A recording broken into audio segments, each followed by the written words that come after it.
Did you ever have any questions about barbs? You ever contemplate keeping barbs, but weren't sure? Well, this video here will answer all your questions on that. Stay tuned.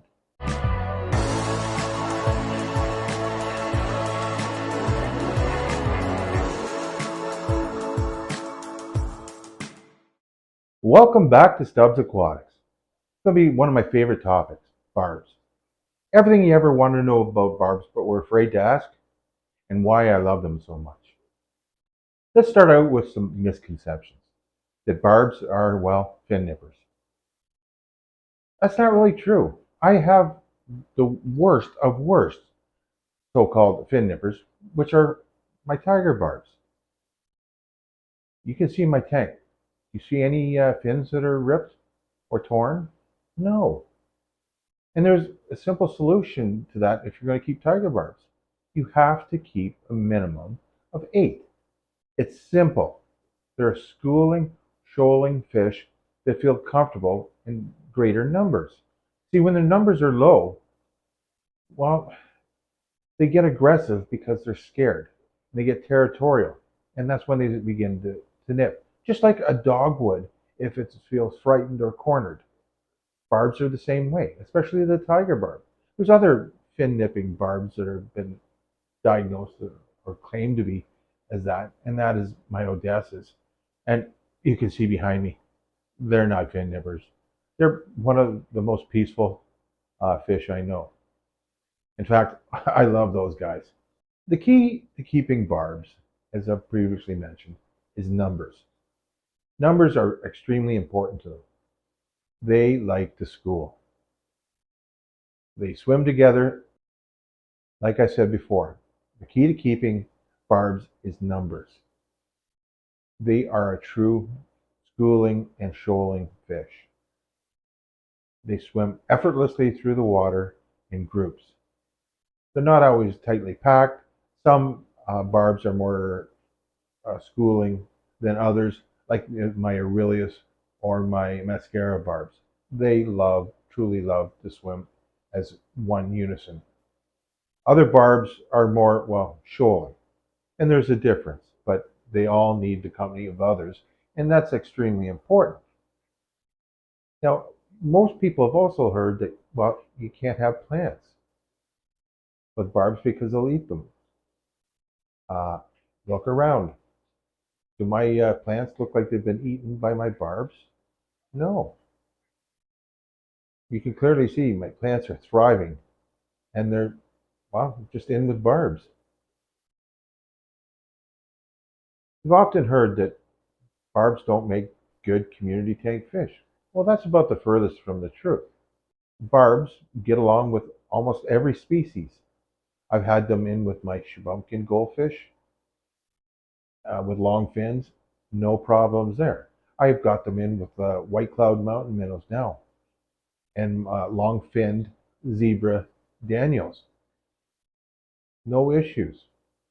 I've seen lots of people put them in with platies.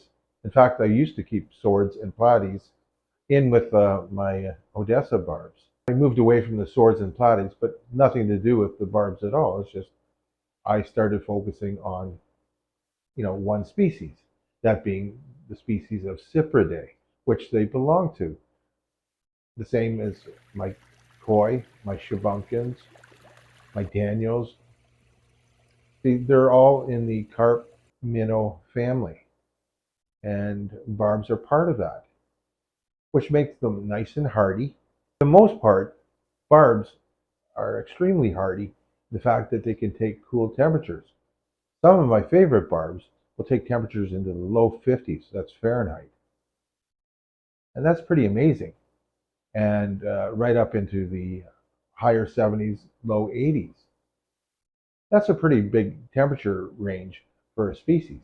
So these are great fish to take outside. In fact, they thrive and they breed quite well outside, as I've previously shown in other videos. Barbs come in all different sizes and shapes. They range from nano fish, which I currently don't have any of the nano barb species, But I'm looking at it. I may consider getting some drape fins, even though they aren't true nano, but they are a very small barb. And they're probably one of the more of the needy type barbs than I'm used to keeping. When I say needy, they prefer a sandy substrate and a little bit softer water than what I offer. Most of barbs like relatively hard water. They all like pretty good water conditioning, like any other fish. Barbs are truly colorful. In this tank alone, I've got black ruby barbs, tiger barbs, cherry barbs, checkered barbs, and Odessa barbs. This is why I call this tank Barb City. Look at the wide range of colors on these fish. They are just stunning, and they're all getting along well. Yes, you'll get some squabbles between males when they're trying to show dominance for the girls, but that's natural in just about any type of fish species. Barbs come in all shapes and sizes, like I said. Some are from nano tank or from nano size all the way up into fish that are well over a couple feet long, or even some of the well-known fish in the trade. For example, tinfoil barbs get well over a foot. I would never consider keeping a tinfoil in anything less than a 400-gallon tank, and well, I don't have one. The barbs that I generally keep are in a tank of at least 50-gallon, except for my Odessa breeders and some of their offspring. The tank in behind me is 100-gallon, where I've got melon barbs and my Odessas. My gold barb tank off to the right of me, well, unfortunately, these guys are going to be moving off from this tank. But don't worry, they're going to actually a larger tank that's being freed up, that I hope to add my most favorite species, that being the roseline shark. I truly dislike that name because, well, they're not a shark. They're a barb, being the Denison barb or roseline barb. One thing you should know about getting roseline, if you don't already know, is they are a hardy fish. They do temperatures into the mid to high 50s and all the way up to about 80, 82 degrees. They require high oxygen and pristine water. But the major problem with that species is moving them. They get stressed out easily and should be kept in a tank that's dark for a couple days. And also, when you're acclimating them, they should be drip acclimated. But once they get onto a tank, they'll thrive and they'll grow up to about 6 inches. I do like that shaped barb fish, as you can see with my Aurelius and my mascara barbs. This is truly one of my favorite tanks. I love the movement in this tank. I find this tank to be a very relaxing tank, even though there's constant movement. It's a movement generally in unison. There's a purpose to them swimming. They're not one of those fish that sit and hide or guard one spot. Now, I know some people like, especially South American cichlids, and I'm not knocking them at all, like a certain type of fish, and they're generally relatively motionless until they see a prey, and then they're like greased lightning, they'll attack it right away. Barbs are forever hunting, schooling, and moving. And to me, that's how they should be. I think of it like you would when you see an oceanography uh, movie or video, where you see big, huge schools of fish swimming in one. Well, to me, barbs are kind of like that, except for they're really colorful and they have personalities. Let's look at longevity of barbs. For the most part, they live between 3 and 7 years, depending on which species you have. One thing you really need to keep in mind when getting barbs when they're young is, well, they can be kind of like the ugly duckling syndrome. It does take barbs, especially fish like Odessas, to really get into their coloring. It takes at least 8 to 10 months. So they could look drab for the first month or two that you have them, but just be patient. Those colors will come with age. Where other fish, you know, they look best when they're young, and as they get older, well, your looks don't quite hold up. Well, barbs, I find, are about the exact opposite. They keep getting better looking with age. Hmm, that's not me. Often I get asked, well, what fish make good tank mates for barbs? Well, like I just mentioned, barbs, like any other fish, are opportunists, especially if they're an omnivore. That means they'll eat meat or plant. So anything that doesn't fit within their mouth, they're not going to go after. I've had no issues again with white cloud mountain minnows, so you'd be able to keep most tetras, including neons, with them. I wouldn't suggest you keep anything smaller than a neon with a barb, especially a larger barb. Although I've never had a problem with a long-finned fish, I probably wouldn't keep angels with them. But it all depends on the tank setup and how many barbs you have. I would have no issue keeping almost all live bearers with them.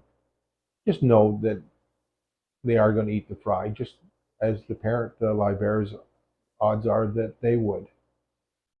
You can put barbs with most non-aggressive South American cichlids. I wouldn't suggest that you keep them with African cichlids.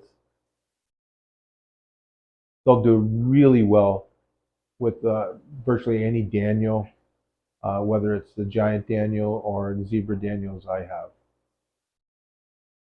You can keep any kind of pleco or bristlenose, cories, red-tailed black sharks. Any of those fish will do well with the barbs. The only thing you want to keep in mind is your temperature parameters. Like I said, most barbs will do well in 68 degree Fahrenheit and up. They're not a real warm water species. So that's one factor you need to keep in mind when keeping barbs. That's why in my fish room I keep Debunking and barbs only, other than my dither fish being, zebras, white clouds, just something that's going to swim generally in the top portion of the water and are a relatively calm fish. Other fish I would not keep that, well, don't like a lot of movement. Barbs are going to keep moving. They're not a stationary fish. They're forever moving until it's nighttime, at which point they'll go to the bottom of the tank and, well, virtually hide for the nighttime. Cost factor for most barbs, pretty much reasonable uh, in the fact that they'd go about the same as a good tetra. Obviously, for higher end barbs, such as your roseline, mascara, and Aurelius barbs, you are going to have to pay. And I've been saving up for roseline for a while, and I'm expecting to pay for a small roseline probably about $12 to $15 a piece. And I'll want 8 to 10, so I'm going to have to save up some money for those. But other barbs like Odessas, black rubies, tigers, they're generally in the $3 to $5 range. Cherries are a little bit less expensive. One of the best things about most barbs is a heater is not required. And that is one of the key factors for me keeping them. Everything in this room is kept at the same temperature. So all kidding aside, am I barb addicted? No. Is there other fish I'd love to keep? Yeah, sure. But being that my temperature parameters, my water parameters, barbs, and most of the other Cypridae family are the best option for me. It's always best to, check out your water parameters and what you want. And that'll answer a lot of your questions when it comes to it. Don't be afraid to get barbs.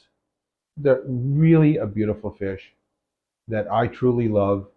And if you have any questions at all about barbs, please don't hesitate in asking. I will answer to the best of my ability. Am I an expert on them? By all means, no. Do I like them? Yes. Am I successful in breeding most? But not all. Yeah, for the most part. Do I have any problems with die-offs with them? No, not at all.